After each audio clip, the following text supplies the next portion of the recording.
Real Talk with Grace Redman features conversations with fierce and fabulous people from Grace's community and circle who inspire others with their stories of overcoming challenges to create amazing. Grace is an entrepreneur and success coach who works with individuals to diminish their negative mental chatter, boost their confidence, achieve their goals, and increase their prosperity mindset. Get ready for a series of anything goes conversations with remarkable men and women that will get you jazzed for life's unlimited possibilities of success, freedom, and fun. Welcome to Real Talk with Grace Redman. Hey loves, it's Grace Redman. Thank you so much for joining us today on Real Talk, where I get to have real and raw conversations with incredible people from my circles and communities who have overcome challenges and created fabulous. Today, I'm super excited to be here with Greg Baldwin. Greg is a stand-up comedian and actor. Today, Greg performs in comedy clubs throughout Los Angeles, including the Comedy Store and the Hollywood Improv. Greg is also the host of the popular podcast, Second Chances. He was a member of the Actors Theater of San Francisco and has been a lead in numerous theatrical productions, acted in over 15 short films, produced 3 shorts, and has voiced commercials for PlayStation, Vans, Kenneth Cole, Volkswagen, CBS Radio, and one of my favorites, iHeartMedia. Greg. Hey, Grace, how are you? I'm great. I'm so excited to have you on today because, baby, your story is incredible. And so I'm looking forward to, digging in and getting real involved with you today. I gotta say, at some, I've always, whenever I think of you, I always feel like you and I had a special relationship. I don't know whereabouts it was, but somehow you and I had bonded really well. I think somewhere in high school, maybe we had a class together. My memory is really bad, but whenever I think of you, I always think that you and I had a special friendship. We did have a special friendship, and we definitely bonded many times. And that's why I was so excited to have you here. And I was even more excited a few years back when you came to San Francisco and we got to come and see you on the stage. It was like a reunion. It was really special to see you on that stage and to be there with you and everybody else. I look back at that night. That was at the Punchline, and I sold it out and headlined it. But I look back at that night as there were good things and bad things. The good thing is I got a standing ovation, which was amazing. Yes. All my friends, it was like a big reunion. The bad thing was I think that was in 2016, maybe, I don't know, or 18, maybe. No, 2016, I think it was. But the bad thing was I wasn't that strong of a comedian yet, and I swore the whole time through. And it's like, so I see that. Yeah. I know. But I mean, it's like I'm always so concerned, especially in the Bay Area. I grew up there, what people think. So it's like, it's bittersweet because I'm going to come back and I've become such a stronger comedian and I still have a lot of work to do. But I always think that a lot of the people saw me there and think, so. You know what? I hear you, because that's a perfectionism, coming up. And that's something that, the imposter syndrome is something that I've battled with and I still battle with, every day. I remember I heard J-Lo say the same thing. I'm like, shit, if J-Lo has imposter syndrome, then we're all good. Yeah. But, it's like, I agree with you. And anything short of Richard Pryor for me is dismal failure. And, and the reality is being a comedian, stand-up comedian is hard. And it takes a long time. It's not like giving a toast at Thanksgiving where you kill, or a wedding speech or something like that. It's an art form and it's a craft, and you got to learn how to, when I first started doing comedy, it was even when I did the Punchline where you saw me, it was set up, punchline, set up, punchline. And so it was a lot of story without a lot of opportunities to laugh. And I think as you get more experienced, you learn how to edit it, and it becomes set up, punchline, set up, punchline, set up, punchline, set up, so I've grown so much from that time. But yeah, it's I'm such a, I'm like you, the imposter syndrome, perfection. And, it's like I did a show on Friday with one of my favorite comedians, Bill Bill Burr. Burr. Yeah, Bill Burr. I saw And that. he did our show, and I went on right before him, and I had a really good set. I had a really, really good set, and he went on the stage and he kind of ripped me a little bit, but in a nice way. But I was so excited because he heard my set. So I was like, oh my God, he heard my set. And he made like some sort of joke about me. But then after he came off the stage and he came up to me and he's like, hey, great job. And coming from Bill Burr, that was a lot. But, getting back to the imposter syndrome, now this week, I'm already thinking, I'm not good at this. I shouldn't be doing this. And it's just a never ending battle. But, I always care so much what people think of me. And it's a never ending battle. But that's the difficulty of being a stand-up. So. And I hear you, because that's something that I teach and that I've struggled with, like caring about what people say.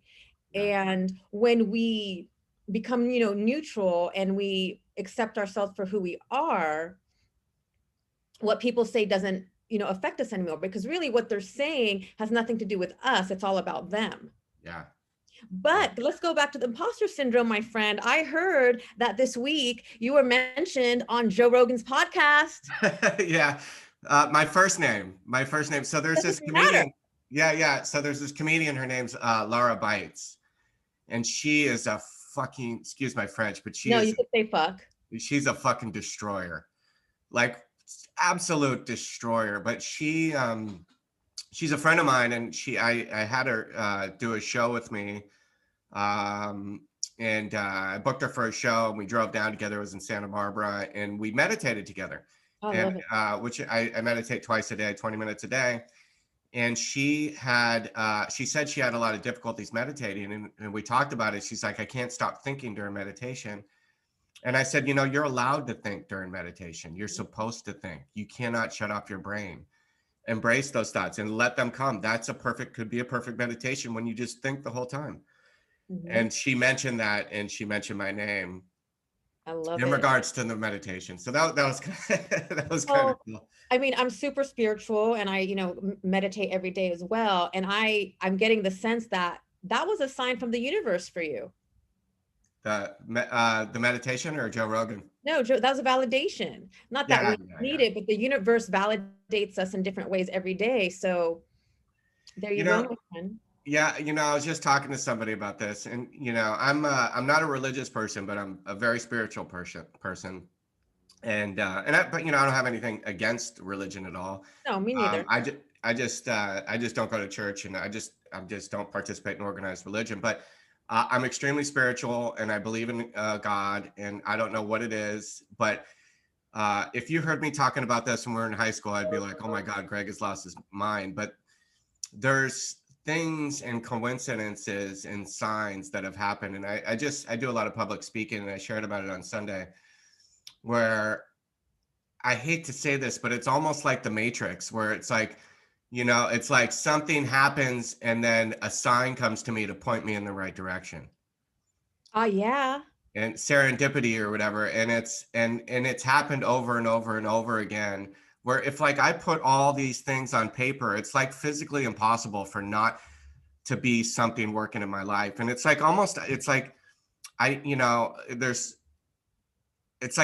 just can't quite put my finger on what it is, but I know it's something, some universe, some power, something that's directing me in the right way. And so spirituality means for me is that I try to become in tune with what God has in store for me. And I think when I do the things like meditation and prayer and service work, and I try to grow, and I don't engage in behaviors that take me away from that spirituality, then I'm more in tune for what I'm supposed to be and the person I'm supposed to become.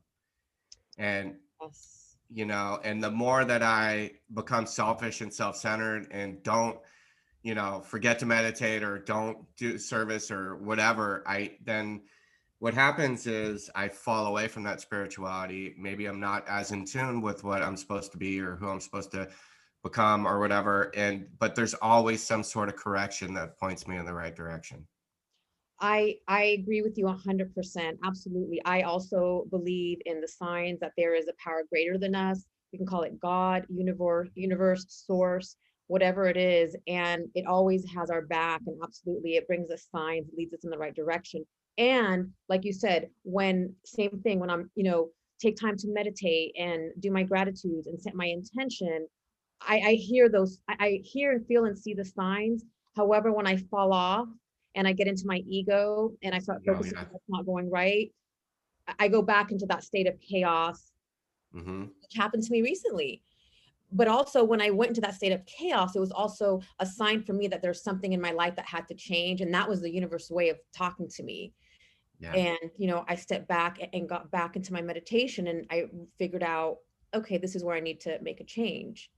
Which brings me to something, you have really have an incredible story. And when we saw you at the Punchline, back in, I believe it was 2016, your comedy was all about your sobriety, your 14-year sobriety.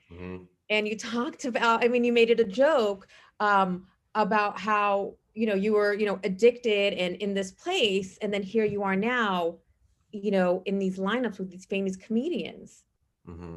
So your story is incredible. So tell us a little bit how you went from the street to the stage. Okay. Well, so, growing up, one of my first memories growing up was my mom gave me Flintstone vitamins, and I liked them a lot. I really liked them. So I waited till she was gone and I ate the whole bottle. And so what I've come to realize, and I look back, is I think there's something different with me mentally. The way my brain reacts to things that make me feel good. And sugar was the first sign when I was a little kid. I was compulsive. The first time the first time I smoked pot, I think was in 3rd grade, 4th grade, 5th grade, somewhere around there. And then I remember going to the dentist and getting nitrous. And I remember as a tiny little kid, and I remember how good it made me feel. And I remember thinking, like, I want to feel this way for the rest of my life. Chasing a dragon. Yeah, so I started doing drugs when I was, I don't know, 6th, 7th, 8th grade. I started doing a lot of drugs, and I just enjoyed. And I remember thinking, like, how could something that makes me feel this good be bad? How could this be bad? This can't be bad. This is good. It made me feel good about myself. It made me feel free. When I did hallucinogens, it made me have that moment of clarity and spiritual awakening that I've always desired and sought through, mushrooms and nitrous and stuff. So I'm like, and I always thought, like, as far as the hallucinogens go, that I was accessing the subconscious. And I think I was, and I would have these little moments of clarity and realizations and stuff. And I think I was accessing the subconscious, but I think I was doing it in false ways. But what ended up happening, over time, I went to rehab when I was 19. I won't tell you my whole story, but I went to rehab when I was 19, and then I ended up going to college, and I got sober for like 3 to 6 months, something like that. And then I went to college. I played baseball, and I excelled in that, and that kind of kept me out of trouble. But when I got out, I went to work in radio, and in radio industry, we partied. We've partied hard. Yeah. But what happened is, slowly but surely, my ability to function in society and my reliance upon mind-altering substances, they were always there. I smoked pot every day, but it got worse and worse and worse. And the beginning and the end happened for me. I started smoking crystal meth, and I tried it. I'd snorted it before. I'd done speed before, and I had snorted it, and I'd done, I don't know, pounds of cocaine. I've done so much drugs, it's ridiculous. But I started smoking crystal meth, and in a short period of time, I ended up losing my career. I got down to 118 pounds. My teeth were starting to fail, and I was dying, and I ended up getting arrested for possession of a controlled substance, and I checked into rehab on February 13th. I've been sober ever since. But I'll tell you one using story. Like, what was the bottom? After you tell us the story, I want to hear what the bottom was. Yeah. So here's one of the bottoms. It was a pretty substantial one. I don't know. I used to work for KOME and Live 105 and Alice and all these radio stations. I remember those. Yeah. It was awesome. And I got to, it was fun because I got to bring all my friends backstage to see concerts and stuff. And But anyway, I was moving down to LA I was kind of trying to get away from meth.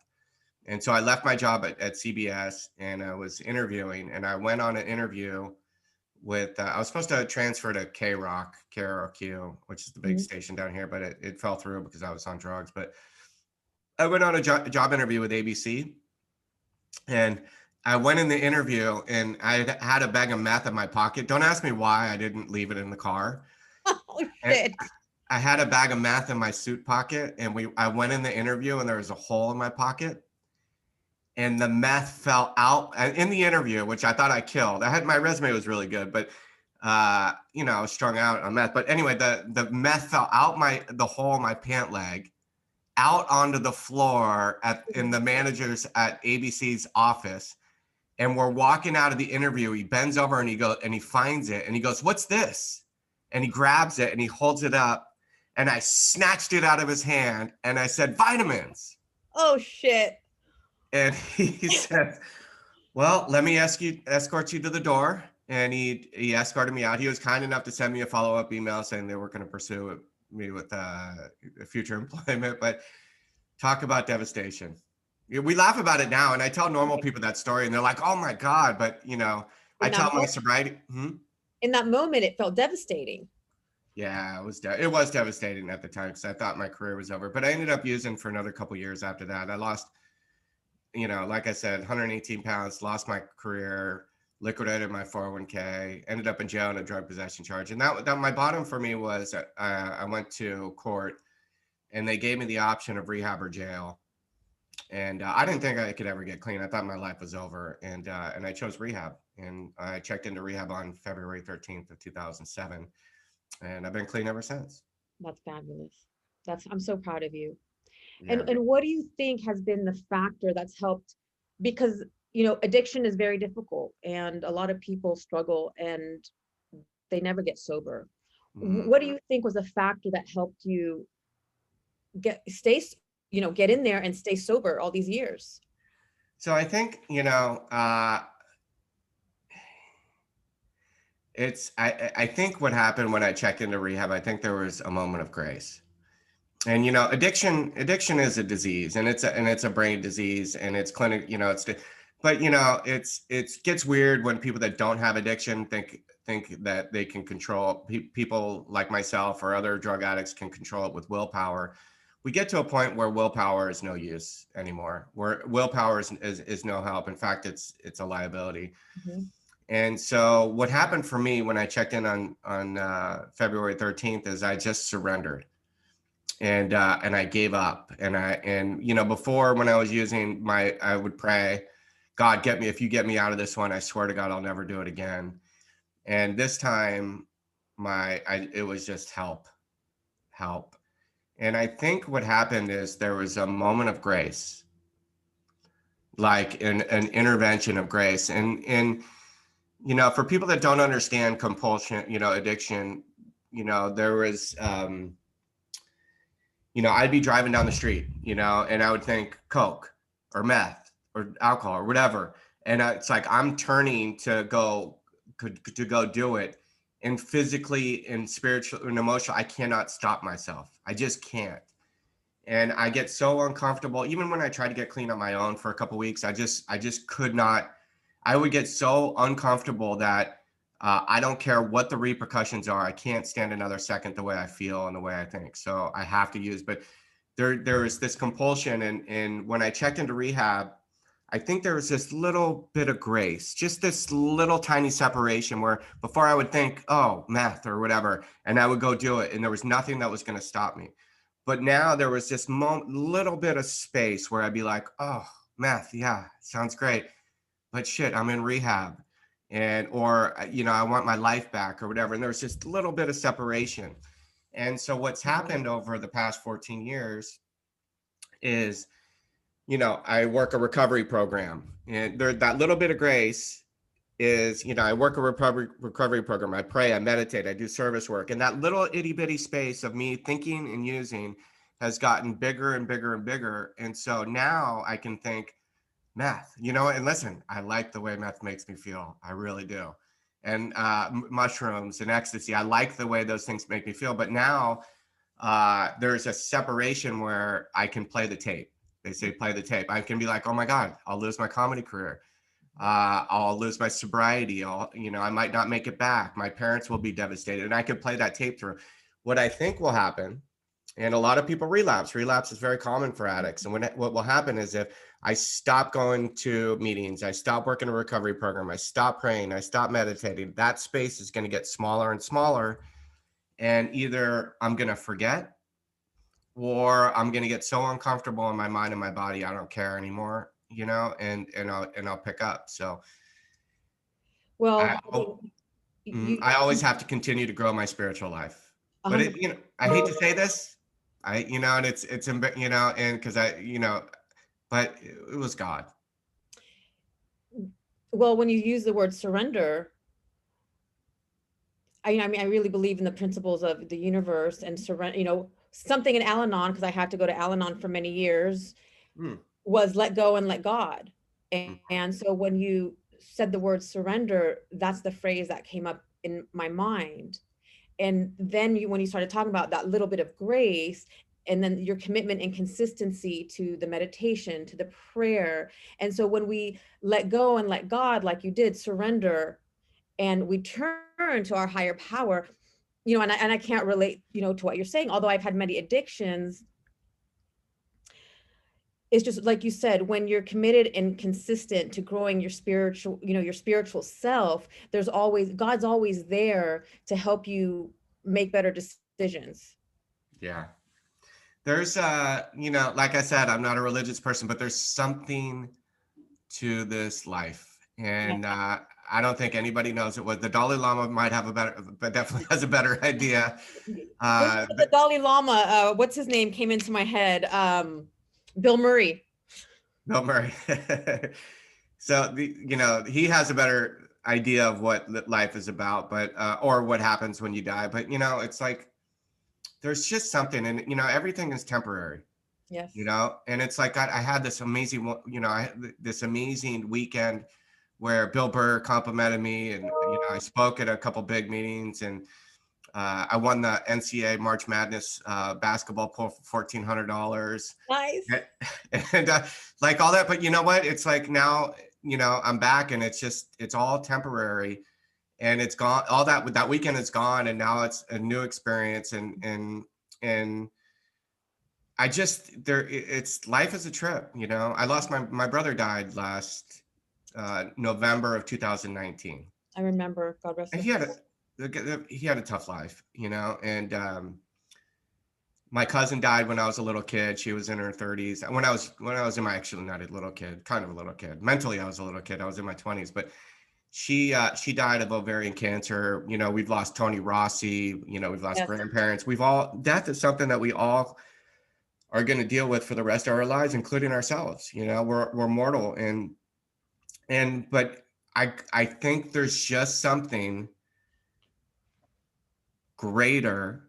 I don't know where we go or what happens or whether we're reincarnated or whether we go to heaven, or I don't really believe in a hell, but there's value, there's purpose, there's meaning to this life. And I think, there's, when we die or whatever, there's a transition to something else. And the way I can know that is because of, like we mentioned, all the serendipity, all the coincidences, all the things that have pointed to me, that have shown me that there is, I'm 100% with you. And I believe that we are spirit that's eternal. And then we fall into this body to have a human experience, to learn whatever lessons we're meant to learn.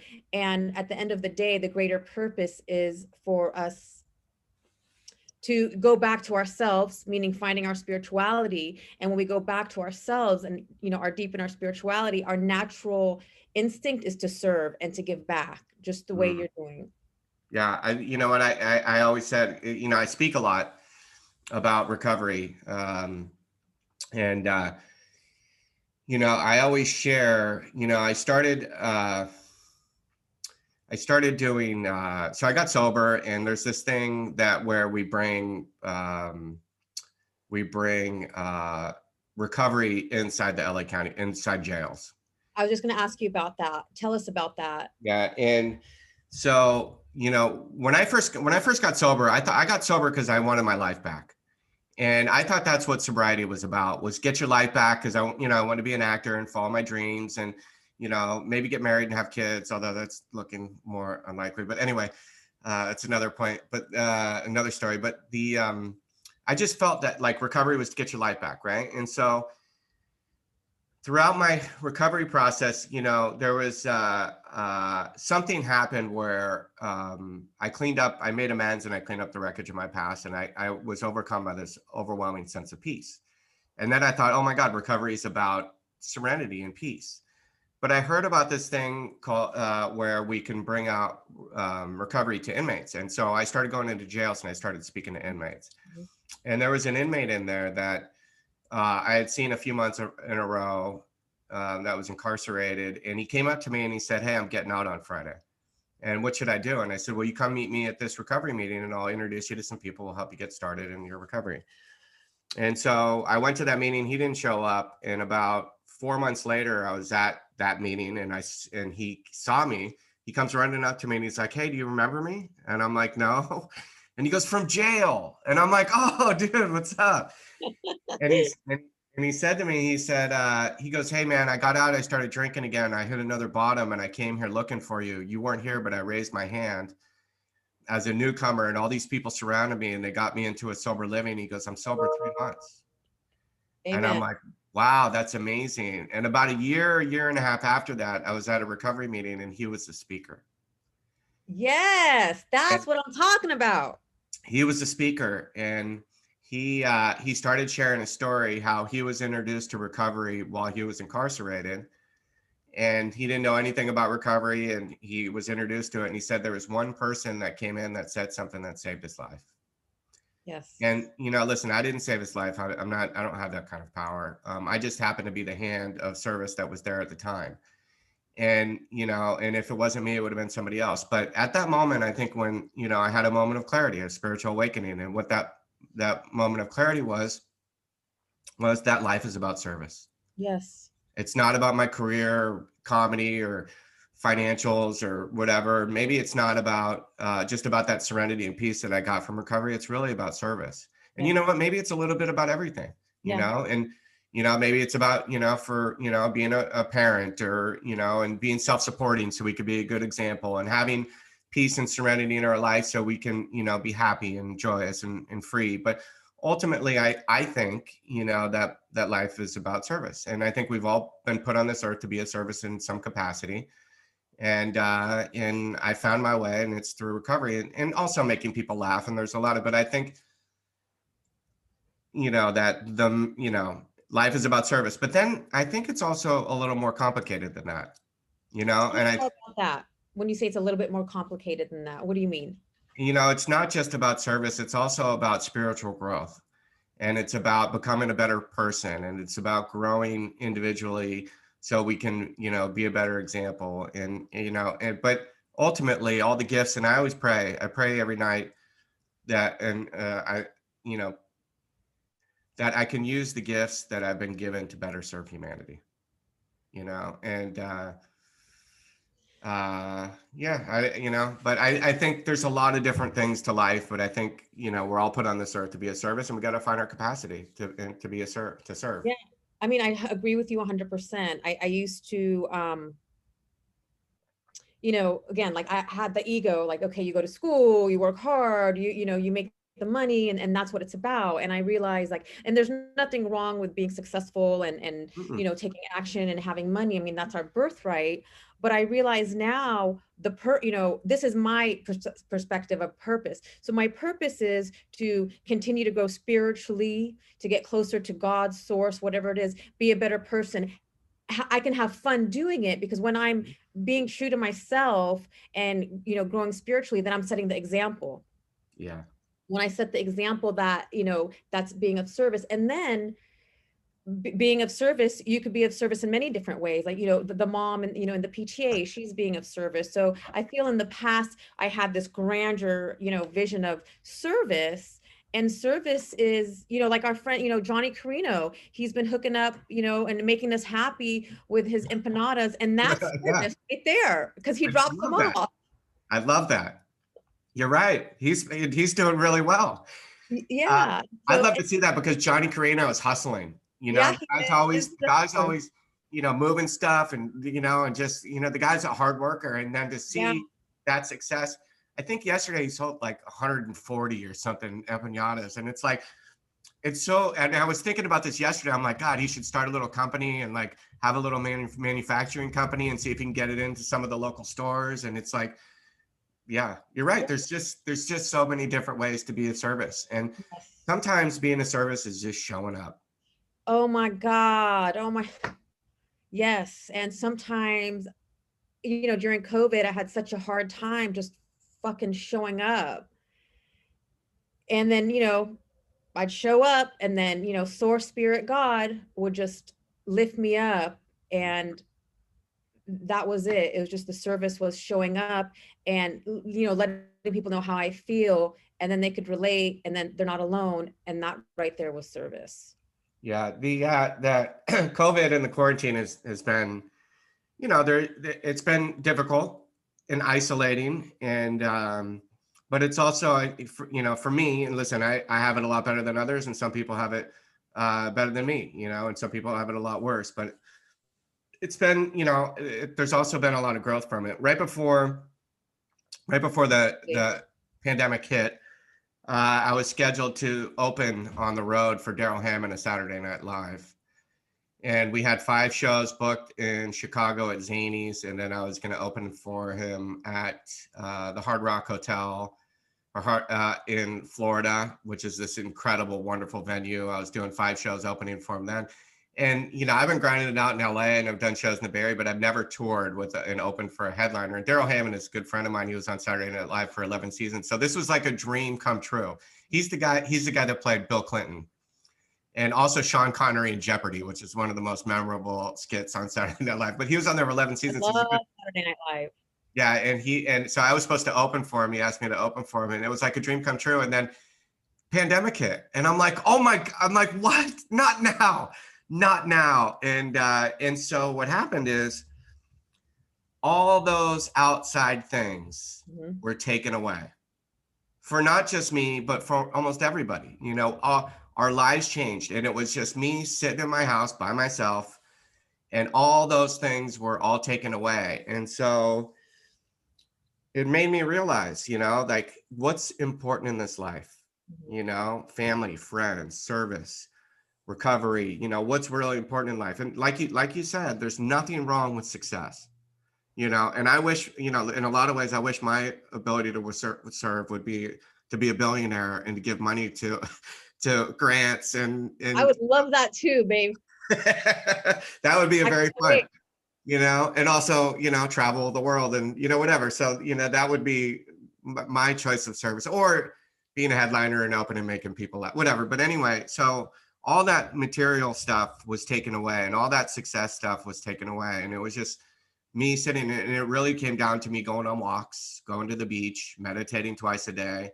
And it was difficult. And, but now things are starting to open back up. I got vaccinated. I'm doing shows every Friday. This Friday, I'm doing a show with Kevin Nealon from Saturday Night Live. I just saw that. Congratulations. Yeah, which is really exciting. And, but it really put things in perspective, and my brother's death was an eye opener as well. And, and so what's really important in life? There's nothing wrong with those successes, but again, it comes back down to service and spirituality, and trying to realize who the person I am and trying to become the best version of myself that God intended me to be. Yep. I'm right there with you. And no, there's nothing wrong with success, and success can mean something different, to everyone. Yeah. And that's, and that's their perspective, and it's okay. But going back to, service, for me, I feel laughter and fun is the best medicine. Yeah. And so just you being on that stage and making people laugh, like for me, that's like, it brings me joy. It brings me joy to laugh, and it brings me joy to feel good. And that's, you know, what I want to do is I want to feel good, because when I feel good, then I can be better. I can better serve, you know, and I can be a better example, which brings me to, I know that comedy is hard. I watched Steve Harvey's story, and like, you know, all of, you know, the messages that he gave before he was famous. So what was your defining moment where you're like, okay, like, you know, I'm headlining for, or I'm, you know, in the lineup with these big guys. Like, what was the moment that got you there, you know, got you to where you are today? I'm still not there yet. But But you are there for, you know, you're where you are today, and there's still yeah, more to come. yeah. But you know, I think I make people laugh sometimes, and you know, on a consistent basis. But you know, I'm not some great comedian yet. I've been doing it for 8 years, and I'm hard on myself. I'm so goddamn You're very hard on yourself, so boo. critical. But listen, like if you would have asked me, if you would have told me I'd be performing with all these people, you know, I got to meet Dave Chappelle, and I did a show. Joe Rogan dropped in on one of my shows, and Bob Saget I did a show with, and you know, and I had, you know, you know, so Hello. in that regards, it's really, really wonderful. But you know, to downplay myself a little bit, these guys are on a whole nother level. But for the opportunity to perform with these guys, but you know, that, listen, the punchline was I wasn't a very good comedian at that time, but the you know, to get a standing ovation, I think the standing ovation was really because, you know, my recovery, and because Greg was doing it, not because I was this incredible comedian. Can you stop, please? But seeing my parents smile and be happy, and when I walked off the stage, that was a really good experience. And there's been some bombs. Oh, let me tell you. There have been some bombs. Well, that's how we learn, right? We learn from our failures, and they're not really failures. They're just opportunities for growth. Yeah. There are opportunities for growth. You grow. It's true. When I have a tough show, I grow more than when I kill, you know? Exactly. And, but you know, listen, like if you told me, it's just a dream come true. It's the best. And I get to make people laugh. And last Friday, now I'll self-promote a little bit. I destroyed it. I destroyed it. I killed it. And it was awesome. And so there's moments of greatness, and a lot of moments of struggle. And so and you know, people were coming up to me after and sending me texts and posted on social media and saying, you know, and you know, Bill Burr said, great set, great job. And you know, so it's such a great feeling to do that, and to bring laughter and joy. And you know, I'm just going to keep working at it. But I'll tell you, it's hard. It is hard. And like, what's hard about it? What's hard about it? Well, you know, I care so much what people think, you know, and so knowing that, like, I'll go out, and when you develop a new joke, you know, or a new story or whatever, and you go out and people don't laugh, or you don't have a good set, I know that going away, all those people leaving are thinking I'm a terrible comedian. And I hate that. Is that true? Just from one set, you're a terrible comedian? Nope, not at all. But I think that's what I think. That, you know what, all these people think I'm a terrible comedian, but that's not true. So, you know, and you ask any comedian, you watch all the documentaries, and you ask all these comedians that are incredibly successful, you know, and they'll all tell you, oh my God, it's so hard. It's so brutal, because you're putting yourself up there to be judged. You're being judged whether you're funny and you're a good comedian. That's what you're there to do. You're there to make people laugh. Mm-hmm. And so when you don't accomplish that goal, it's you know, and you know, I hate to say this, but to not to bring, anyway, but it's almost like a form of self-harm. You know, it feels like sabotage. Yeah, where I go up there and it's so brutal. Like at the beginning of my comedy, people would ask me, "Do you love comedy?" And I wasn't very good, and I was always likable from the stage. Always likable. I always got laughs. There was only one show I didn't get a single laugh the whole time, but I always got some laughs. But you know, obviously, it was obvious I wasn't very good, or I was a rookie. But so people would ask me, "Do you love comedy?" And I would think to myself, "No, not at all. I fucking hate it. It's horrible. It's horrifying." I would like take a nap before a show, and I'd wake up and I'd be like, "Oh my God, I have to do a show tonight." And I'm like, why am I doing this to myself? It's like cutting myself. You know what I mean? It's like hurting myself purposely. But then there's these moments where you bring laughter and joy that make it all worthwhile. And last Friday night was one of those nights where it's like, it's all worth it. It's all It's worth that it. flow, the flow, just being in that flow, and it just runs through your whole body and you feel that vibration and you just want to stay there. It's like hitting a home run to win the game. You know Yeah. what I mean? Well, I don't know what, I always wanted to know what that felt like. What's your favorite? I can describe it to you. What's your favorite thing in the world to do? My favorite thing in the world to What gives you do, the most pleasure? this, like having fun, laughing, connecting with people, connecting. Okay. Now imagine doing that while skydiving. Damn, that's an adrenaline rush. Yeah. I love it. Imagine, I don't know if you skydived, or imagine doing that on the peak of a roller coaster, you know, and coming down the roller where you're like, just that rush, you know?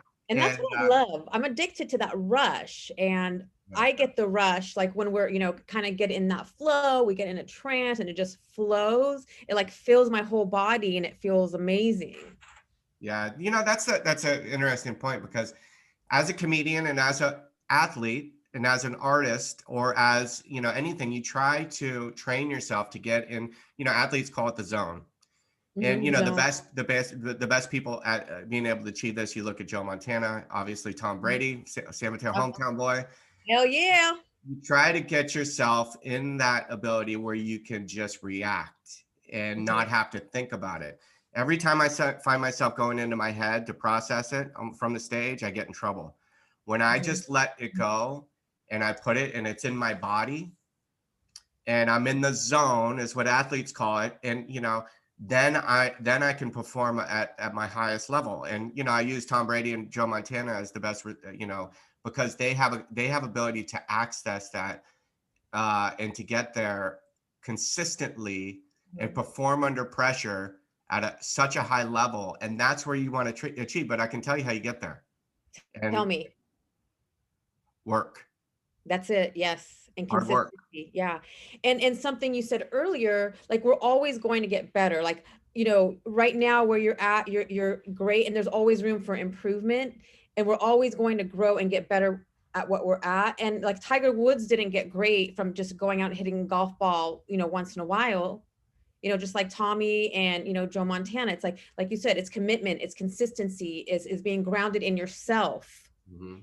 And the other thing you said, it's about getting out of your head, because when we are in our head, like we sabotage ourselves. But when we can fall into our body and surrender and trust that greater power that we have access to, shit turns into magic.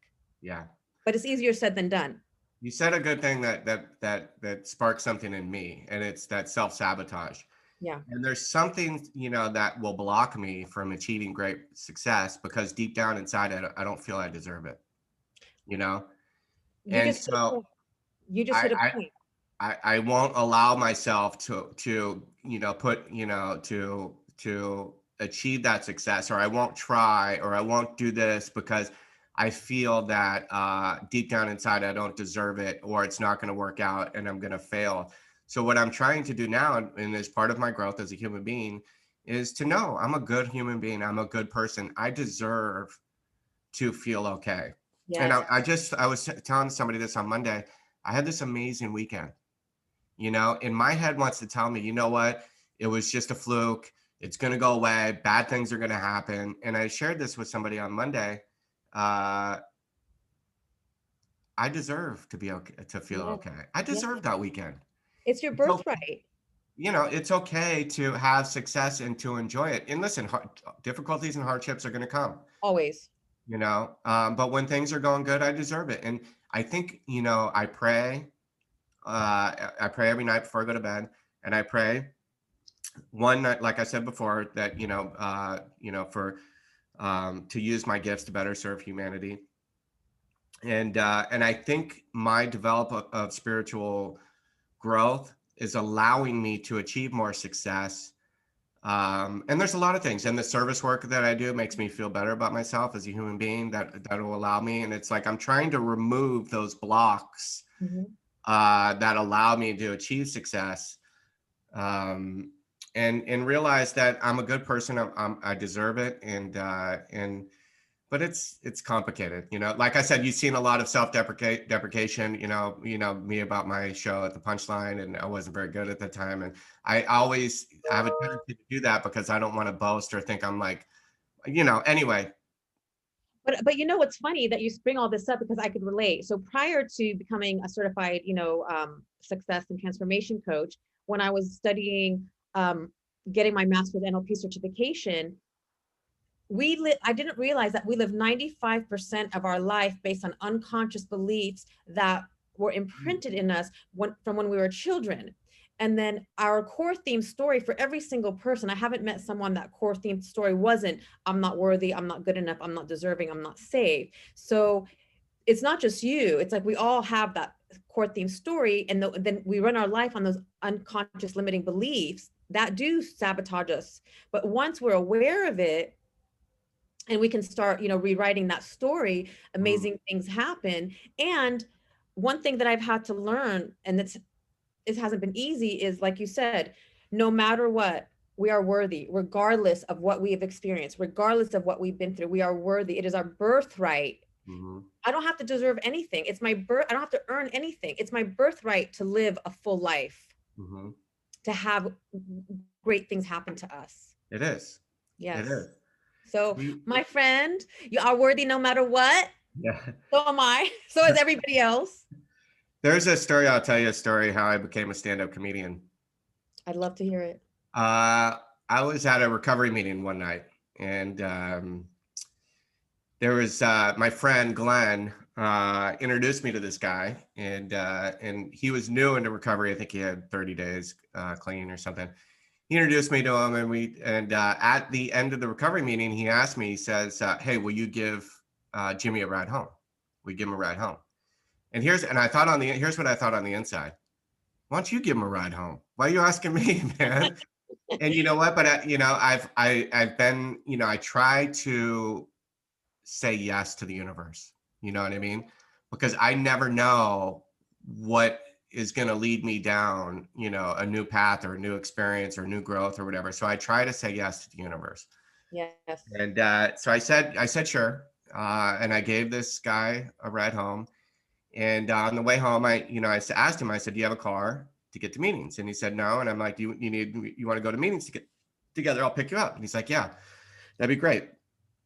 So I would pick him up and take him to meetings. And I would always go to Starbucks and get coffee before the recovery meetings. And he would never order anything. And so I asked him, I said, are you broke? And he's like, yeah. And I'm like, do you have groceries? And he's like, no. And I'm like, all right, man, I'm going to take you grocery shopping. And so I asked him, I said, where do you shop? And he took me to Whole Foods. Good for him. Good for him. Yeah. He took me to Whole Foods and got like a little basket for like $100. It was crazy, but you know what, whatever. It was fine.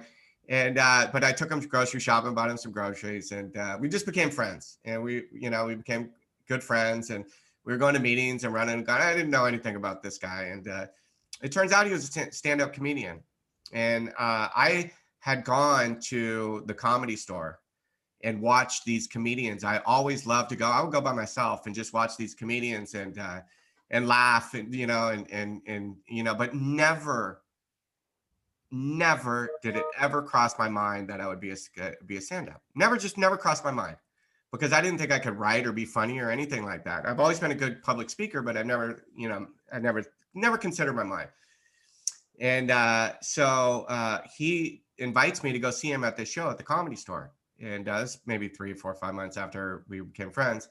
So I go see him, and half the comedians up there were terrible. It was like this, they're called bringer shows. So it was like a beginner show, and they were terrible. And I speak in jails. Like I told you, I speak in jails, and I've been inside the LA County jails probably over 300 times, sharing my story. And I tell drug stories that make people laugh. And I made a joke like, oh dude, I could tell drug stories and make people laugh more than half of these comedians up here. And he said, you want to try it? And I'm like, oh my, and again, I tried to say yes to the universe. So I said, sure. I was so scared. And so I did a show. He put me up on a beginner show at the Comedy Store like a week later. And I get up there, I tell some drug stories, And then I wrapped it up with a recovery message. And I get off the stage, and like people high five me or whatever. And the host comes back on the stage, and he's like, "Holy shit!" He goes, "I didn't know this was a recovery meeting." And everybody started laughing, and so that's how it started 8 years ago. I love And it. about after that, about 3 years later, I'm at the Comedy Store on the most famous comedy stage in the world, and it's the same curtain that Eddie Murphy, Richard Pryor, Leno, Letterman, Jim Carrey, everybody, Robin Williams, they've all walked out this curtain. And I was hosting the show, and I'm a good host. And I was hosting the show. I'm behind the curtain. I did my set already, and I'm talking with Bill Burr, who's probably one of the top 10 comedians in the United States, and one of my favorites. And I'm talking to Bill Burr as I'm about to go on the stage and introduce him. And I thought, like, oh my God, like I really was great. The moment was overwhelming, and I'm like, oh my God, here I am behind the curtain of the most famous comedy club in the world. I'm about to take the stage and introduce one of my favorite comedians. I'm like, this is incredible. How did this happen? Because you said yes to the universe when you drove the gentleman home. I was a service, and I gave a newcomer a ride home. Yes, I love that. I love that. That's so inspiring, Greg. I love you so much. It's been so fun. I want to say one more point about that. What if I was selfish and self-centered? What if I said no? My whole life changed from being of service to another human being. And yes. Danny Trejo, he does a lot of public speaking. He has one of my favorite quotes I've ever heard, and that he became an actor by going and helping a newcomer on a film set and he was in jail, and a boxer in jail, and the film was about boxing. And he got cast from going to help a newcomer. And he says, everything good in my life has come as a direct result of helping another human being. Amen. Amen. Amen to that. And I hope everyone can hear and those words resonate, because at the end of the day, that's honestly what it's about. Mm-hmm.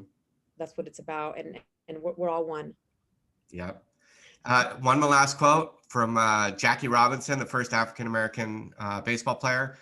A life is unimportant except for the impact it has on others. Amen. Hallelujah. And I believe that. And that's why I love doing this. And really my mission is to make an impact and to serve and to show that there is something greater than us, and that we're all one. We're all one. It's great. It was so fun having you. I could keep going and going. I know, that's amazing. This was, we're talking about real life stuff. Yeah. We're talking about stuff that's important in life, and it's not. Yes. It's not just comedy or there's there's real our conversation was really good. Yeah, and that's what I love, just being real and raw and taking off the mask, and that's also part of being of service, is showing up in your authentic self like you did today, and I so appreciate it. So where can people find you? So they can find me on Instagram at Real Greg Baldwin, and my website, my podcast is called Second Chances, and you can find it on secondchances.tv is the website, but it's anywhere you find podcasts. Second Chances is a very searchable thing, so a lot of other stuff comes up, but it's Second Chances podcast, hosted by Greg Baldwin and Jimmy Shin. And I'll also have the information there for our audience.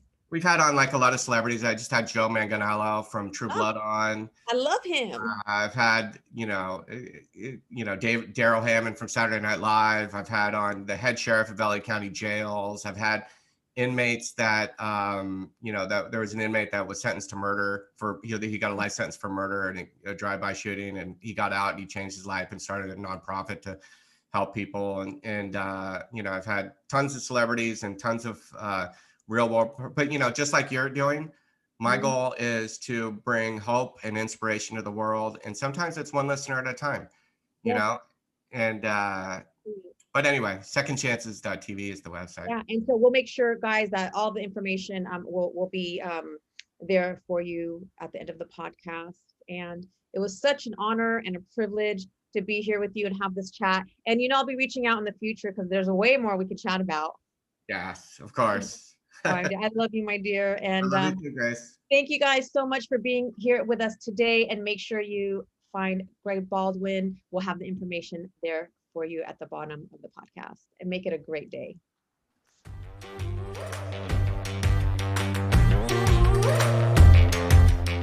Hey, love. Thank you so much for listening today. I am so grateful for you.